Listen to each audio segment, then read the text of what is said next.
Hello everyone. तो चलନ୍ତୁ आज आउ गोटे नुआ टॉपिक हम डिस्कशन करबा जोते देखि परथबे इनडिफरेंस कर्व।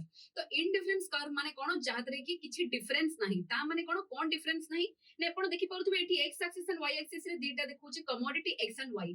ता माने आपनकर विभिन्न प्रकार कॉम्बिनेशन रे आपण गुड्स बा कमोडिटी को केमिति यूज करिवे to get the same level of satisfaction. ता आपण जो कर्व देखुचंदी एठी आपनकर विभिन्न प्रकार वे रे कॉम्बिनेशन रे एक्स और वाई कमोडिटी को यूज करा हिची किंतु सैटिस्फैक्शन लेवल आपनको सबुथिरे समान मिलिबो। किंतु सब बेले कर्व आपनकर कन्वेक्स इन शेप रहइबो, ऑलवेज डाउनवर्ड रहइबो लेफ्ट टू राइट को। किंतु जदी कर्व एंती आपनकर दी तीनटा थांता तले सबुठु ऊपर लेवल रे जो कर्व थांता that will give the maximum level of satisfaction. किंतु गोटे समान लेवल रे आपनकर समान सैटिस्फैक्शन रहइबो गोटे कर्व रे।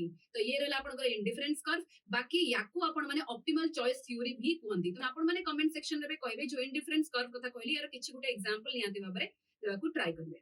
Thank you.